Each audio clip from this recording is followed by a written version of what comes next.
Dr. Aris Thorne wasn't like other scientists. While some loved looking at tiny cells or far-off stars, Dr. Thorne loved mysteries. He was a brave man with a kind smile and eyes that sparkled when he talked about things no one else believed in. His biggest dream was to find creatures that people said weren't real. He spent hours reading old books and listening to campfire stories about monsters and hidden animals. Of all the strange creatures, Bigfoot was his favorite. He imagined Bigfoot as a giant, furry ape man, walking through deep forests where no one ever went. Many people laughed at the idea, saying Bigfoot was just a silly story. But Dr. Thorne believed there was more to the world than what we could see every day. He thought Bigfoot might be real, a shy giant hiding from humans. He felt a special pull towards the deep, quiet woods, always hoping to find a footprint, a hair, or even a tiny clue that Bigfoot was out there. Before we continue, make sure to like and subscribe to never miss a new video. And tell me, where are you watching this video from? I love seeing all different people come together for these stories. Dr. Thorne had special tools in his lab, not for tiny germs, but for big adventures. He had strong boots, a sturdy backpack, and a camera ready to snap pictures of anything unusual. He often went on trips to wild places, searching for proof. He never gave up, even when his friends told him it was a waste of time. He knew that sometimes the biggest secrets were hidden right under our noses, waiting for someone brave enough to find them. His heart always beat a little faster when he thought about the giant, silent creature he hoped to one day meet, or at least find proof of. Even with all his searching, Dr. Thorne hadn't found the clear proof he longed for. He often thought about his grandpa, a man who also loved strange tales and hidden paths. One rainy afternoon, while visiting his grandpa's old house, Dr. Thorne decided to explore the dusty attic. It was a treasure trove of forgotten things, old hats, broken toys, and stacks of yellowed newspapers. The air smelled of wood and memories. He carefully moved a big, lumpy blanket that covered a chest in a dark corner. Inside, beneath some old letters, he found a rolled-up piece of paper. It felt brittle and thin, like it might crumble in his hands. When he slowly unrolled it, he saw it was a map drawn with faded ink on very old paper. The lines were delicate, showing twisting rivers and tall mountains. It wasn't a map of a city or a known park. This map showed a wilder place, a part of the forest Dr. Thorne knew well, but with one big difference. Right in the middle of the map, marked with a small, hand-drawn X, was a tiny symbol that looked like a cave opening. Next to it, in faint, looping handwriting, were the words, "Whispering Cave. Secrets lie within." Dr. Thorne's heart gave a little jump. He knew this part of the woods, had walked it many times, but he had never seen or heard of a secret cave there. This wasn't just any old map. It felt like a clue, a real piece of the mystery he had chased his whole life. This old map, tucked away for so long, felt like a message from his grandpa, a challenge to his adventurous spirit. The old map felt warm in Dr. Thorne's hands, like it was buzzing with a secret. He didn't waste a moment. His mind was already racing, planning his trip to the Whispering Cave. This wasn't just another hike. This was a journey into the unknown, perhaps the biggest adventure of his life. He spread the map on his kitchen table, tracing the winding paths with his finger, imagining the tall trees and hidden streams. He went straight to his adventure room, a small space filled with everything a scientist explorer might need. First, he pulled out his sturdy backpack, the one that had seen many forests and mountains. Into it went his most important tools. He carefully placed his powerful flashlight, making sure the batteries were fresh. He knew caves could be very dark. Next, his special camera, which could take clear pictures even in dim light, found its spot. He also packed a small notebook and pencils to draw anything interesting he might find. He added a strong rope just in case he needed to climb down into a tricky spot. A small hammer and a brush for carefully cleaning dirt off old things went in too. He even brought a tiny bottle of water and a crunchy snack, knowing he might be gone for a while. With each item he placed in his bag, his excitement grew. This wasn't just about Bigfoot anymore. It was about solving a mystery that his own grandpa had hinted at. The bag grew heavy, but Dr. Thorne felt light, ready to follow the faded lines of the map into the deep, quiet woods. He was ready for whatever secrets the Whispering Cave held. With his backpack heavy and his heart light with hope, Dr. Thorne set off early the next morning. The forest was quiet, with only the chirping of birds and the rustle of leaves under his boots. He followed the old map carefully, matching its faded lines to the streams and hills around him. The path grew wilder the deeper he went, with thick bushes and fallen logs making it harder to walk. Sunlight barely peeked through the tall trees, making the forest feel ancient and mysterious. Hours passed. His legs began to ache, but Dr. Thorne didn't stop. He pushed through thorny branches and climbed over mossy rocks, his eyes always scanning for the signs the map promised. Just as he started to wonder if the map was wrong, he saw it. Hidden behind a curtain of thick vines and almost covered by a huge fallen tree was a dark opening in the rock face. It looked exactly like the symbol on his grandpa's map. The Whispering Cave? A shiver ran down his spine, but it wasn't from fear. It was from pure excitement. He pushed aside the heavy vines, revealing a narrow entrance. Cold, damp air drifted out, smelling of earth and old stone.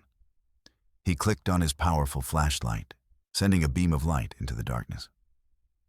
The light showed a rocky tunnel disappearing into the gloom. It was quiet, too quiet inside. The darkness felt thick and heavy, swallowing the light. Dr. Thorne took a deep breath. It was spooky, but he had come too far to turn back.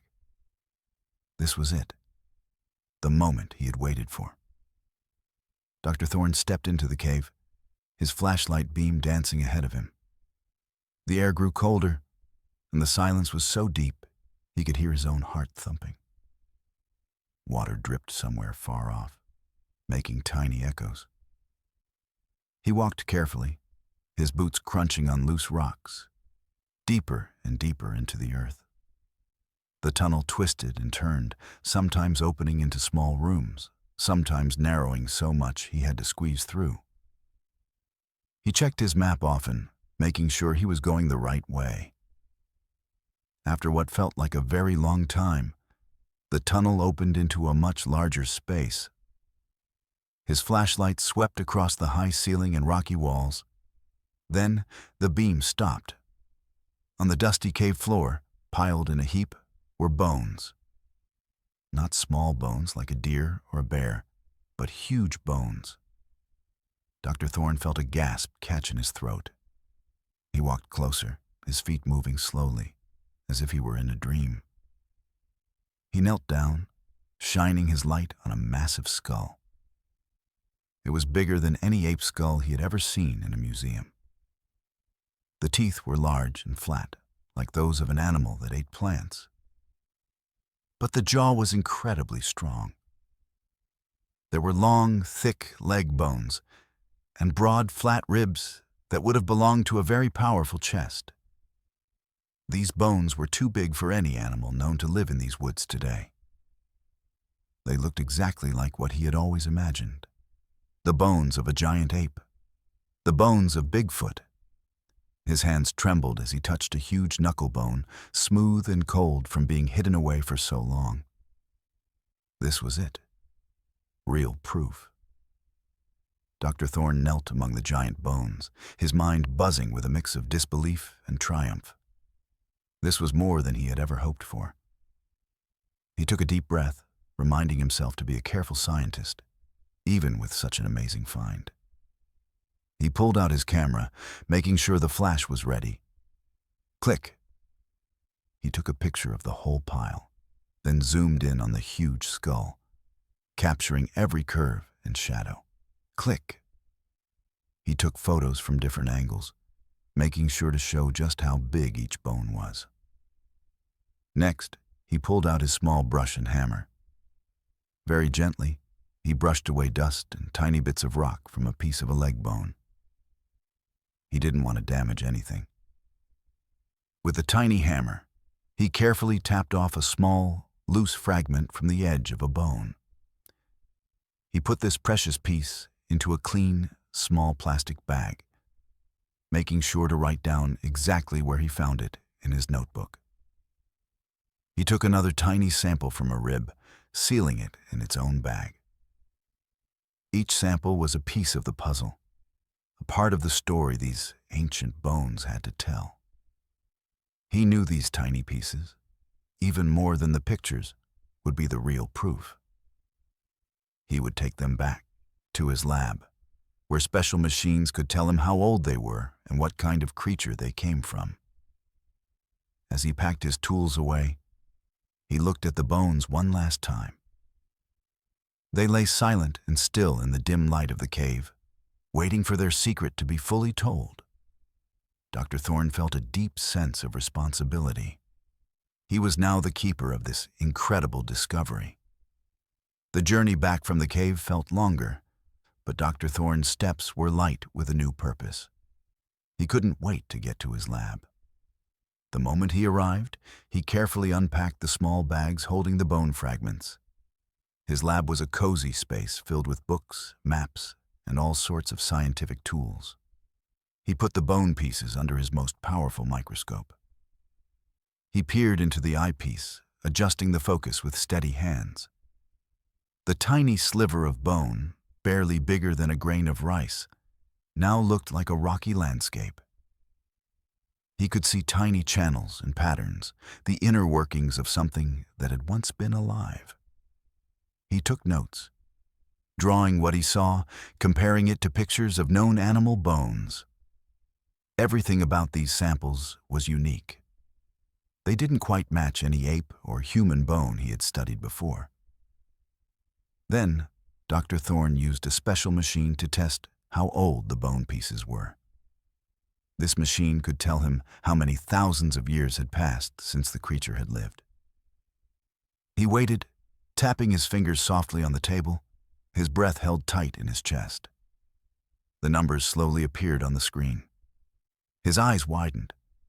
The bones were not just old, they were ancient. Very, very old. Much older than any known human remains in the area, and even older than most giant ape fossils found around the world. This meant the creature had lived a long, long time ago, a time when the world was a very different place. It made his discovery even more amazing and, in a strange way, more mysterious. The age of the bones amazed Dr. Thorne, but his discoveries weren't finished. As he looked even closer at the surface of the bone fragments under his powerful microscope, he noticed something very odd. There were tiny, fine lines and scratches on the smooth surface. At first, he thought they might be from roots growing around the bones, or from rocks rubbing against them over many years. But as he moved the bone fragment, turning it slowly under the light, he saw that the marks weren't random. They had a pattern. They were too straight and too even to be from nature. They looked like cuts. Dr. Thorne had studied many animal bones in his life, and he knew what tooth marks looked like. These were not tooth marks from an animal trying to eat the bone. These marks were different. They were precise, almost like someone had cut into the bone with a sharp edge. He compared them to pictures of bones that had been worked on by ancient humans, bones that showed cuts from stone tools. The marks on the Bigfoot bones looked very similar. This made his stomach flip. Tools? If these marks were made by tools, it meant the creature, or someone near the creature, was smart enough to use tools. This wasn't just a giant ape that wandered the woods. This was something much more. The idea was both thrilling and a little bit scary. The bones were old, yes, but now they hinted at a mind, a skill, a way of life that no one thought possible for a creature like Bigfoot. The mystery of the Whispering Cave was getting deeper. The tiny, precise cut marks on the ancient bones wouldn't leave Dr. Thorne's mind. He paced his lab, the image of those scratches replaying in his thoughts. This changed everything. If these marks were indeed made by tools, it meant that the creature, the Bigfoot whose bones lay in that cave, was not just a big, hairy animal. It meant it was smart. He thought about what that really meant. Animals use tools sometimes, like monkeys using sticks to get food. But these marks looked more advanced. They suggested a purpose, a way of handling bones that was like how ancient humans prepared their food or used animal parts. Did this Bigfoot, or a group of them, have hands clever enough to hold and use sharp objects? Did they have brains smart enough to plan and create? The idea sent a shiver down his spine, not of fear, but of profound wonder.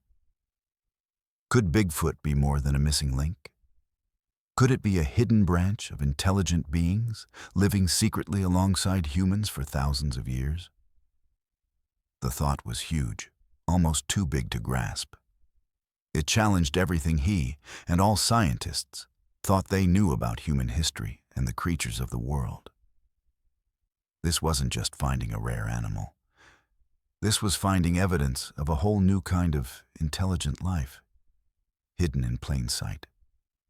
The cave wasn't just a burial ground. It was a workshop, a home, a place where a thinking creature had lived and perhaps died. Dr. Thorne stared at the microscope, the bone fragment glowing under the light. The questions crowded his mind. What else had these intelligent beings done? What other secrets did the Whispering Cave hold? The idea of an intelligent Bigfoot filled Dr. Thorne with a new kind of energy. He couldn't stop thinking about the cave. He remembered shining his flashlight around the large chamber where the bones lay. He remembered the rough, damp walls. Had he missed something in his excitement? He had to go back. A few days later, armed with his camera and a new sense of purpose, Dr. Thorne returned to the Whispering Cave. This time, he moved more slowly, his eyes carefully scanning every inch of the rock. He walked past the pile of bones, his flashlight beam sweeping across the walls. And then he saw them. Faint at first, almost hidden by centuries of dampness and dust, were drawings. They weren't like the simple scratch marks he'd seen on the bones.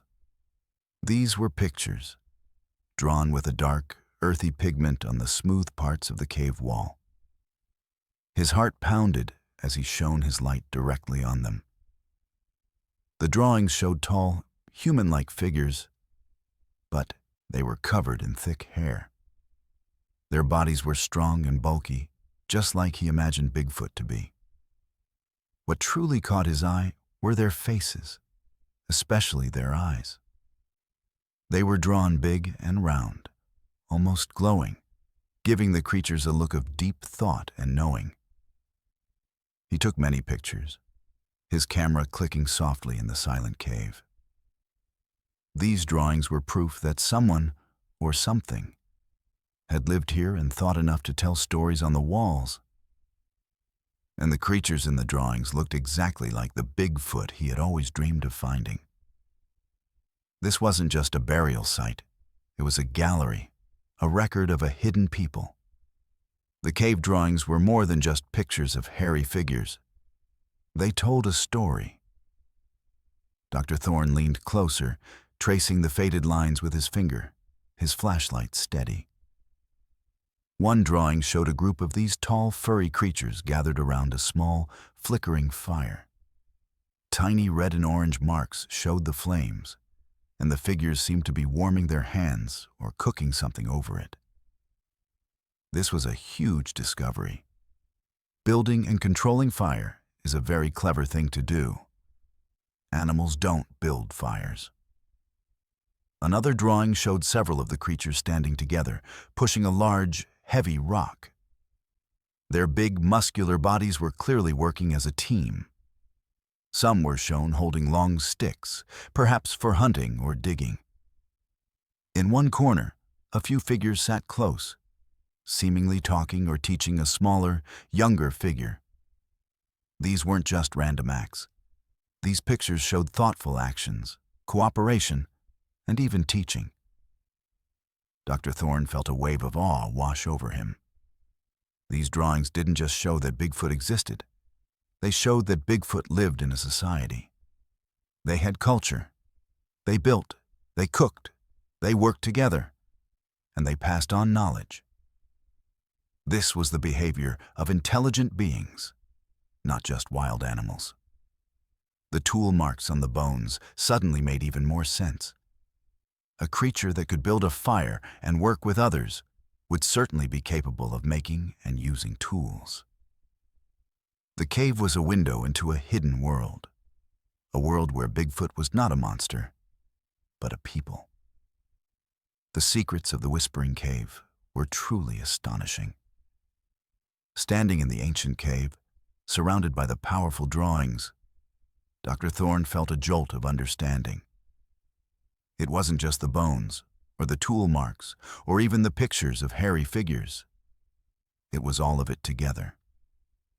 The massive bones showed a physical strength, the tool marks showed clever hands, and the drawings showed a thinking mind that could create, cooperate, and learn. He looked at the drawings again. Figures gathered around a fire, working as a team to move rocks, teaching their young. These were not the actions of a simple animal, no matter how big or strong. These were the actions of a society, a community. He had always believed in Bigfoot, but his belief was usually that of a large, hidden ape. Now, his mind was racing with a much bigger idea. These bones, these drawings, they belonged to a kind of Bigfoot that was very smart. Smart like humans. Perhaps not exactly like humans in every way, but smart enough to make tools, build fires, and pass on knowledge. They had lived a complex life, hidden from the human world for thousands of years. This wasn't just a discovery. It was a rewriting of history. He had found evidence of a parallel intelligence, a secret people of the forest. The thought was breathtaking. The Bigfoot of legend wasn't just real. It was a sophisticated being, a silent guardian of ancient wisdom.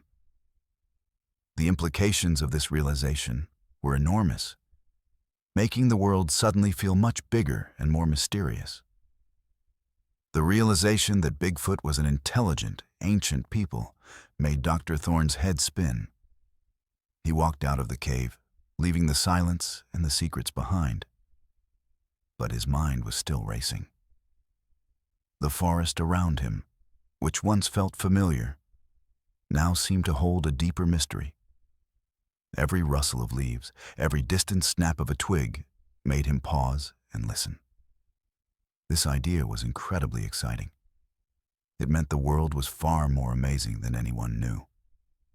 He, Dr. Aris Thorne, had found proof of a hidden, intelligent race. But with the excitement came a new, chilling thought. The bones were ancient, yes, but the cave felt like it had been used more recently. And the drawings, they felt alive, like stories from not so long ago. What if they were still out there? What if these smart, powerful, hairy people still lived in the deep, untouched parts of the world, perhaps even in this very forest? The thought sent a shiver down his spine. If they were so smart and had lived hidden for so long, they must be very good at it. They must want to stay hidden. And if they wanted to stay hidden, what would they think of someone like him, a human, finding their secret cave, touching their bones, and taking their pictures? Would they be curious? Or would they be angry? The vastness of the forest suddenly felt less like a peaceful place and more like a watchful, ancient presence. The idea of meeting a truly intelligent Bigfoot was thrilling, but also filled him with a strange, unsettling fear. He was no longer just a scientist. He was an intruder into a secret world.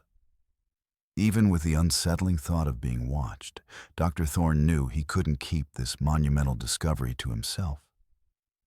The world needed to know. This wasn't just a personal triumph. It was a game changer for science, for history, for everyone. He felt a huge responsibility to share the truth he had found in the Whispering Cave. He spent days and nights organizing all his findings. He carefully laid out his photos of the giant bones and the cave drawings.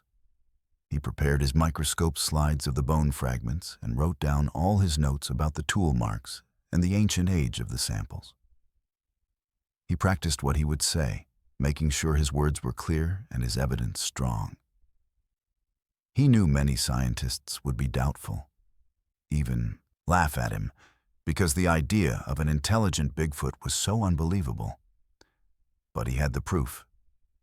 He decided to reach out to a small group of trusted scientists, people who were open-minded and respected his work, even if they sometimes thought his ideas were a little wild. He drafted an email, carefully choosing his words, inviting them to a special presentation at his lab. He didn't want to shout his discovery from the rooftops just yet. He wanted to present it calmly and scientifically to those who could truly understand its importance. The thought of their faces, their reactions, filled him with both nerves and a quiet pride. This was it. The moment to bring Bigfoot out of the shadows and into the light of scientific truth. The day of the presentation arrived, and Dr. Thorne's lab was buzzing. A small group of scientists, some with curious expressions, others with doubtful frowns, gathered around his display table.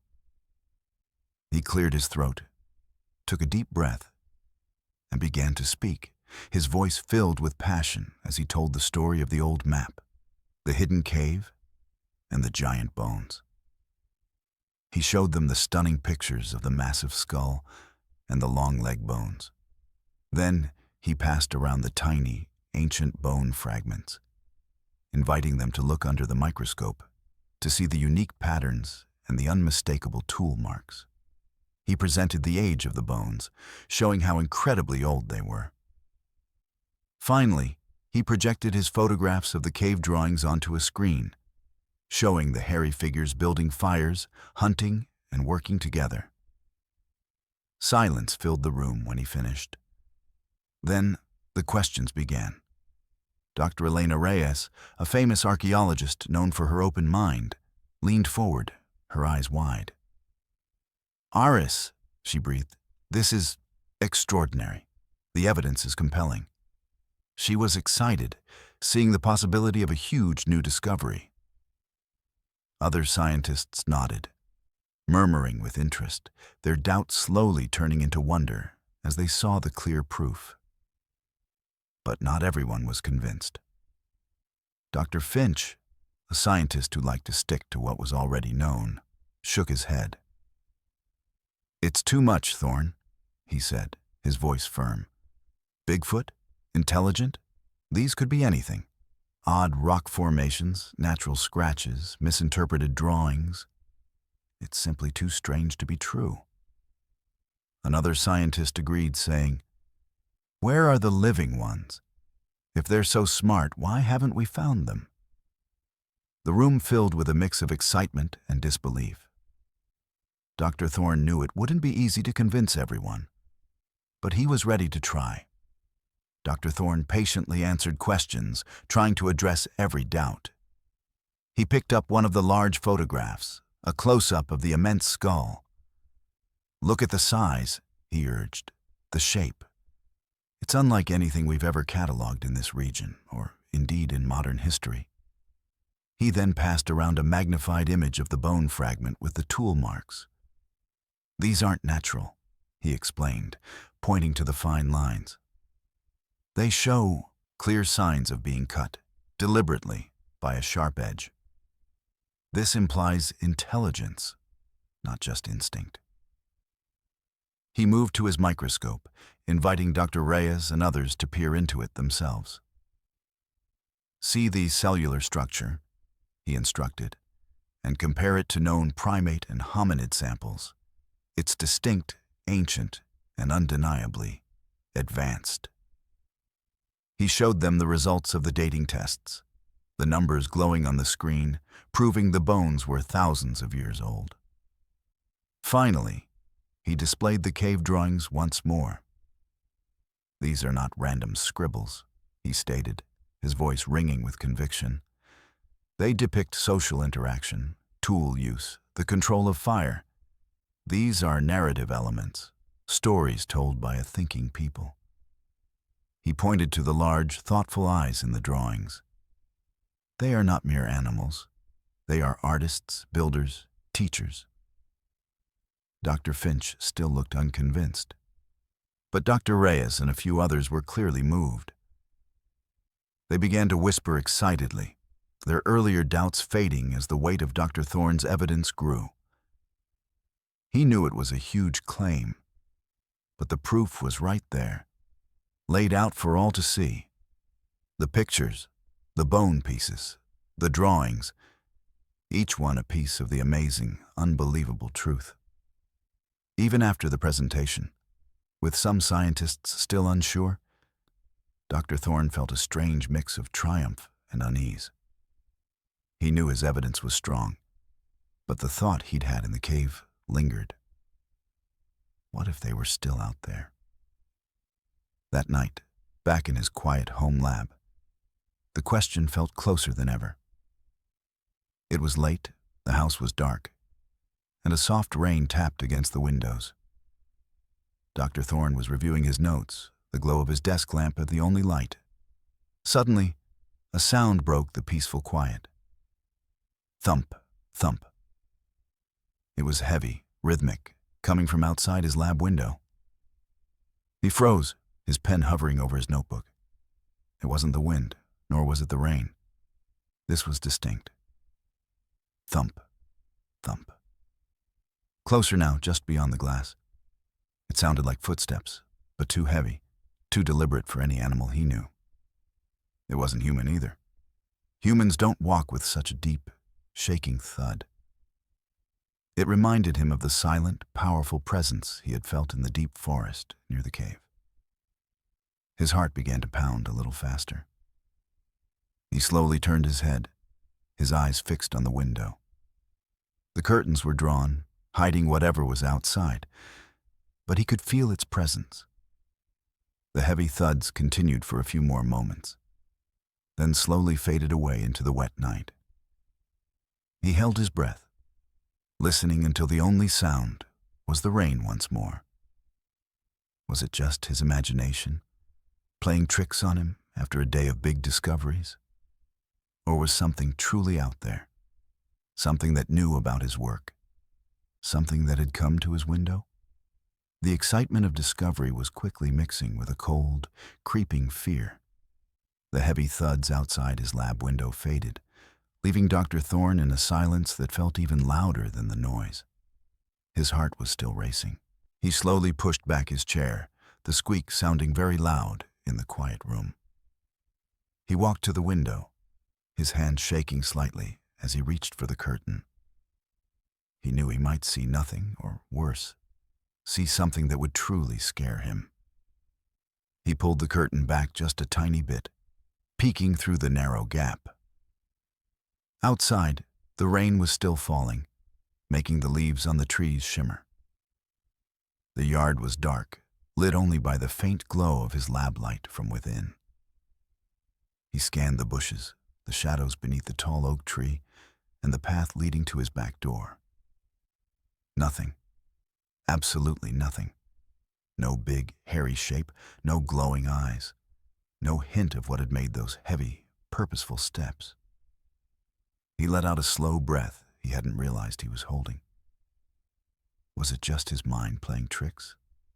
Was the excitement of his discovery making him hear things? He tried to tell himself it was just a deer or a falling branch or even a trick of the wind. But deep down, a cold knot of worry tightened in his stomach. The footsteps had been too real, too distinct. He pulled the curtain closed, but he couldn't shake the feeling. The idea that these intelligent Bigfoots might still be out there, that they might know about him, that they might have even come to his house. It was a chilling thought. He felt a prickle on the back of his neck, as if eyes were still watching him from the darkness beyond the glass. The feeling of being alone in his lab suddenly changed into a feeling of being exposed and very, very vulnerable. The night of the heavy footsteps changed something for Dr. Thorne. Even though he saw nothing outside, the feeling that someone or something had been there stayed with him. He tried to go back to his work, to focus on the amazing facts of his discovery, but a new unease had settled into his bones. His home, usually a safe and quiet place, now felt different. He found himself listening more intently. Was that a creak on the stairs? Or just the old house settling? Did the shadows in the corners seem deeper, like something could be hiding there? He would pause, holding his breath, waiting for another sound, another sign. He even started checking the locks on his doors and windows more often, something he rarely did before. The feeling wasn't one of being afraid of a robber, but something much stranger. It was the feeling of being observed, of having a presence nearby that he couldn't see or fully understand. It was like a silent pair of eyes was always on him, even when he was alone in his lab, surrounded by his research. He remembered the large, thoughtful eyes in the cave drawings, and a shiver would run down his spine. He tried to tell himself it was just his imagination, a side effect of his big, wild discovery. But the feeling was too strong. He wasn't alone, not anymore. His life had been about finding hidden things, and now it felt like a hidden thing had found him. The excitement of his Bigfoot discovery now came with a constant, quiet hum of dread, a sense that the line between his world and their secret world had become very, very thin. The feeling of not being alone lingered for days, making Dr. Thorne jump at every shadow. He tried to tell himself he was being silly, that a scientist should rely on facts, not spooky feelings. He poured himself back into his work, arranging his notes, looking at his pictures, making sure everything was just right for when he would eventually share his findings with the wider world. One morning, he came into his lab, ready for another day of organizing. He had left a stack of his most important research notes, those detailing the tool marks and the age of the bones, right in the center of his big wooden desk. He always kept them there, a habit he'd had for years. But today, they weren't there. His eyes scanned the desk again, then the floor around it, then the shelves. No, they were gone. His stomach dropped like a stone. These weren't just any notes. These were the very heart of his proof, his deepest thoughts and scientific reasoning about the intelligent Bigfoot. He always kept his lab locked. No one else had a key. No one else ever came in. He searched frantically, tearing through piles of papers, pulling open drawers, his heart hammering against his ribs. He knew he hadn't moved them. He was very careful with his work. This wasn't a case of misplacing them. They were missing, completely gone. The chilling feeling that he wasn't alone, that he was being watched, now turned into a cold, hard certainty. Someone or something, had been in his lab, and they had taken his most vital work. The shock of his missing notes turned into a cold dread that spread through Dr. Thorne's whole body. It wasn't just a coincidence anymore. The heavy footsteps, the feeling of being watched, and now this. His most secret and important research, gone. A deep shiver ran down his spine. This meant someone, or something, knew exactly what he had found. He stood in the middle of his lab, looking at the empty spot on his desk where his notes should have been. The realization hit him hard. This wasn't a prank, and it wasn't a mistake. Whoever took them knew their value. They knew what those notes said about the intelligent, tool-using Bigfoot. They knew about the ancient bones and the cave drawings. Could it be another scientist, someone who wanted to steal his discovery? He thought about Dr. Finch, who had been so doubtful. But how could Dr. Finch get into a locked lab without a key, without leaving any sign? And those footsteps outside his window, they certainly weren't human. No, the answer felt much older, much wilder. It felt like the forest itself had reached into his home. The Bigfoot, the intelligent creatures from the cave, must be real and still living. And they had been watching him. They had let him find their ancient secrets. But now he had gone too far. He had tried to share their story with the human world, and they didn't want their story told. The chilling thought settled deep in his mind. His discovery was not just exciting, it was dangerous. He was no longer just a curious scientist. He was now a target. The missing notes were a clear message, a warning. Dr. Thorne knew he couldn't just sit in his lab and wait. His scientific curiosity, now mixed with a deep sense of urgency and a little fear, pushed him to act. He had to understand who or what was behind this. The only place he could think of to find answers was the source of it all, the Whispering Cave. He packed his bag again, but this time with a different feeling. Before, it was pure excitement. Now, it was a mix of determination and caution. He made sure his flashlight was extra bright and carried a small, sharp knife for safety, though he hoped he wouldn't need it. He left a note for Dr. Reyes, just in case, telling her where he was going. He knew he was taking a risk, but he couldn't shake the feeling that the answers he needed were waiting for him back in that hidden place. The forest path, once a trail of discovery, now felt like a journey into a watchful, unknown territory. Every shadow seemed deeper, every sound sharper. He remembered the heavy footsteps, the feeling of being watched. He wondered if he was walking right into a trap, or if he was simply going back to confront the silent guardians of the forest's greatest secret. He moved quietly, trying to be as unnoticeable as possible. His eyes scanned the trees, not just for the path, but for any sign of movement, any hint of those large, intelligent eyes from the cave drawings. He was no longer just searching for bones. He was searching for understanding, for a reason why his notes had been taken, for a glimpse of the intelligent beings who seemed to be protecting their ancient secrets. The cave was calling him back, and he had to answer. With a knot of worry in his stomach, Dr. Thorne finally pushed through the thick vines that guarded the Whispering Cave. His flashlight cut through the dim light of the forest, revealing the familiar rock face. But something was different. He paused, his heart thumping. The entrance didn't look quite the same as he remembered it.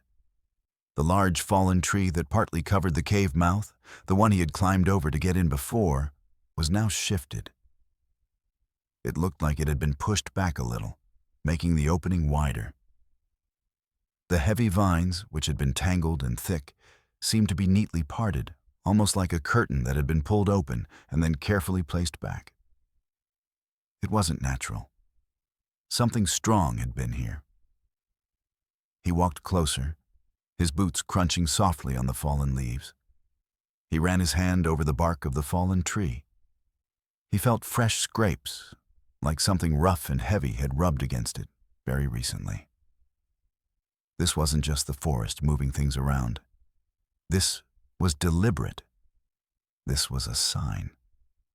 The cave entrance, once a hidden secret, now felt like a doorway that had been opened, perhaps even for him.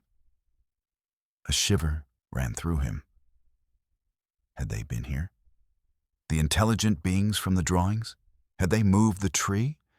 Was this an invitation or a warning? He took a deep breath, his hand gripping the flashlight tighter. The air flowing out of the cave seemed colder, as if it was waiting for him. The feeling of being watched intensified. He was no longer just a visitor. He was an expected guest in a very old, very secret place. Dr. Thorne stepped into the cave, his flashlight beam sweeping across the familiar walls where the ancient drawings lived. The shifted entrance was a clear sign that someone had been here, and his heart pounded with a mix of fear and urgent curiosity. He moved past the pile of giant bones, his eyes searching every nook and cranny. He was looking for anything new, any clue that could explain the missing notes and the heavy footsteps outside his home. He reached the section of the wall with the most detailed drawings. He shone his light carefully, going over each picture, comparing them to the photos he had taken before. Most were the same, but then his breath caught in his throat.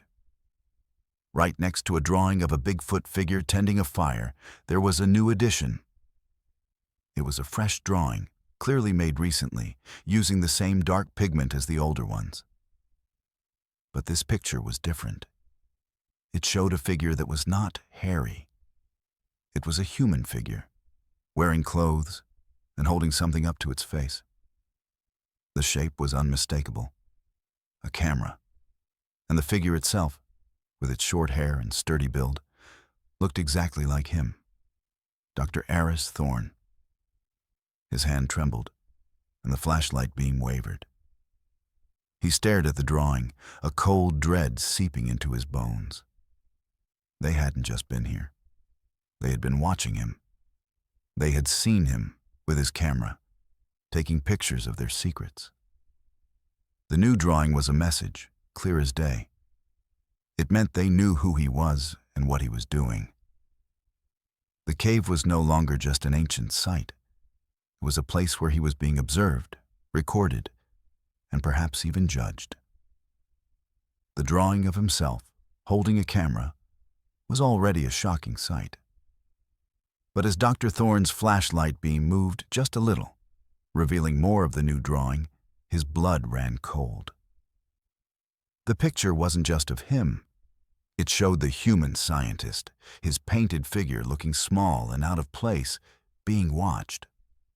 Behind the drawn image of Dr. Thorne, half hidden by painted rocks and trees, were several big, hairy figures.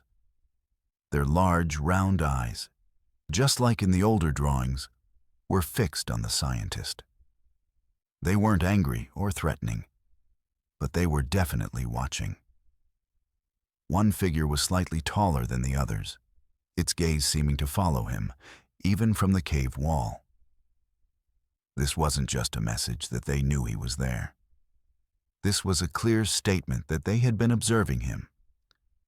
Perhaps they had watched him from the shadows when he first entered the cave.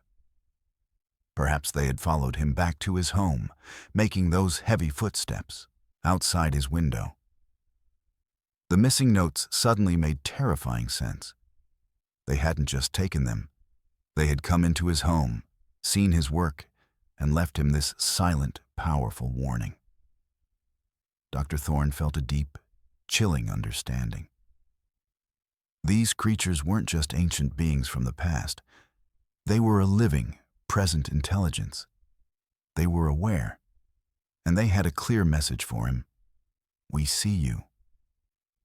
The cave was no longer just a place of discovery. It was a place of silent, watchful eyes, eyes that had seen everything. He was no longer just an observer. He was part of their story, a part they had chosen to draw. The air in the cave felt heavy, thick with unseen presences.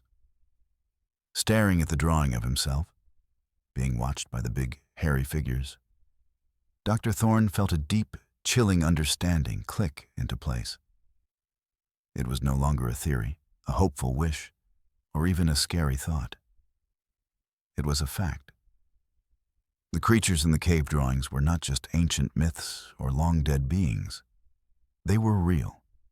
They were here, and they knew he was there. The realization settled over him like a heavy blanket of cold stone. Every strange thing that had happened since his first visit to the cave now made perfect, terrifying sense. The moved tree at the entrance, the heavy footsteps outside his lab, the missing notes. They were all pieces of a silent, powerful conversation. The Bigfoot people had been communicating with him, subtly at first, then more directly.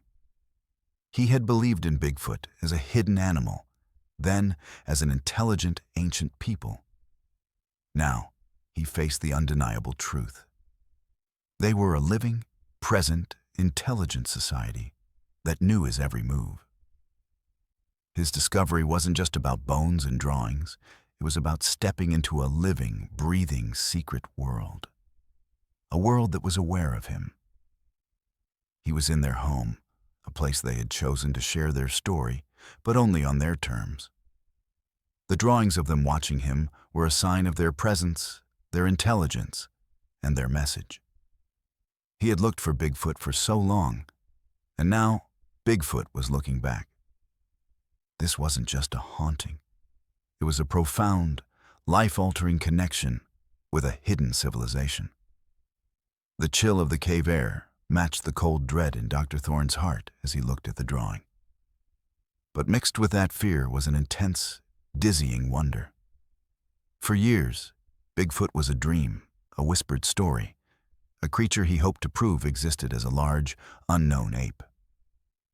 Now, the truth was far grander and far more terrifying. The Bigfoot he thought was a myth was very much alive. And not just alive, but smart. As smart as humans, perhaps even smarter in ways humans had forgotten. They had art, they used tools, they worked together, they communicated. They had a society, a hidden world that had kept its secrets for centuries, maybe even thousands of years. This wasn't just a discovery. It was a revelation that turned his understanding of the world upside down. The fear was real. Fear of the unknown.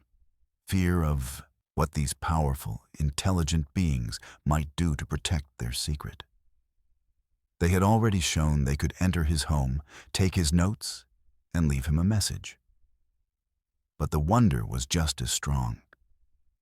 He was standing in the presence of a hidden intelligence, a parallel form of life that had eluded humanity for so long. His mind raced with questions. How had they stayed hidden? What was their history? What did they want? The thought of meeting one of them, truly meeting them, filled him with a wild excitement that pushed against the edges of his fear. The Bigfoot wasn't a monster. It was a mystery, a people, and he was now caught in their silent, ancient story. The cave was no longer just a place. It was a living, breathing connection to a secret world, a connection that both thrilled and haunted him. The fear and wonder swirled inside Dr. Thorne, making his head feel light. The message on the cave wall was clear. We are real, we are here, and we know you are here. He understood then that he couldn't stay in the cave any longer. It was their space, their secret, and he was an outsider. He turned from the wall, his flashlight beam sweeping one last time across the ancient bones and the silent drawings. His heart still pounded, but now with a new sense of urgency. He needed to leave, and he needed to do so quietly, respectfully. He had been given a glimpse, a profound truth. But he also understood the danger of pushing too hard. He carefully retraced his steps, moving faster than when he came in, but still trying to be silent. The air felt colder, heavier, as if unseen eyes were following his every move. He didn't dare to look back. He just focused on the narrow opening, the promise of the forest outside. When he finally emerged from the cave, pushing through the parted vines, he took a deep, shaky breath of fresh air. The sunlight felt warm on his face, but the forest still felt watchful. He knew that everything had changed. His discovery was too big, too important, to handle carelessly. He had to be very careful with what he had found, and with the knowledge that these intelligent beings were still out there. He had stumbled upon a secret world, and he now had to learn how to live with that secret, and with the silent watchers of the woods. As Dr. Thorne walked back through the forest, the sunlight felt different. The trees seemed taller, the shadows deeper, and the air hummed with a new kind of silence. His mind was no longer simply focused on bones or drawings. It was filled with a profound understanding. He had always searched for a hidden creature, but what he found was so much more. These beings, the Bigfoot, were not just animals. They weren't like bears or wolves, simply living by instinct. The evidence from the cave, the ancient bones, the tool marks, the complex drawings of fire, teamwork, and even a picture of him proved it. They were like people. They had thoughts, feelings, history, and a way of life that was their own. They had their own secrets, carefully guarded for thousands of years. Secrets of how they lived, how they stayed hidden, what their world was like. And he, Dr. Thorne, had stumbled upon these very secrets. He felt a deep respect for their ancient ways, their ability to live so close to humans, yet remain unseen. This realization changed everything for him. He couldn't think of Bigfoot as just a scientific specimen anymore. They were intelligent beings, a parallel civilization. And just like any people, they had a right to their privacy, to their hidden world. He understood now why his notes were taken, why he was watched. It was their way of saying, "You've seen our past, but our present is ours to keep." The world was far richer, far more complex than he had ever imagined, and he was now a silent witness to a hidden people. Walking out of the ancient forest and back towards his familiar world, Dr. Thorne felt a profound change within himself. He had started as a scientist looking for a hidden animal, a myth. Now, he was a man who carried a secret that could shake the very foundations of human understanding. He knew his discovery of an intelligent, living Bigfoot people would change everything. It would rewrite history books, change how we see our place in the world, and spark a million questions. But he also knew something else. Something deeply personal and a little frightening. He was no longer just an observer. By finding their cave, by taking their pictures, by being watched by them, and by having his notes taken, he had become part of their hidden world. He was now connected to them, to their ancient secrets, in a way no human had ever been. This connection would forever haunt him. He couldn't go back to his old life, pretending Bigfoot was just a story. He couldn't simply publish his findings without thinking about what it meant for these silent, intelligent beings.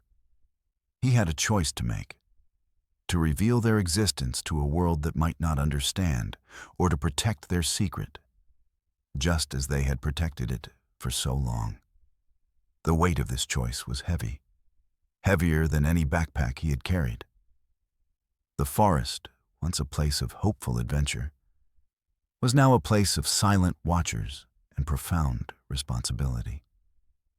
Dr. Thorne had found Bigfoot's bones, and what he discovered would indeed haunt him. Not with fear alone, but with the awesome burden of a shared secret, forever linking him to a hidden world.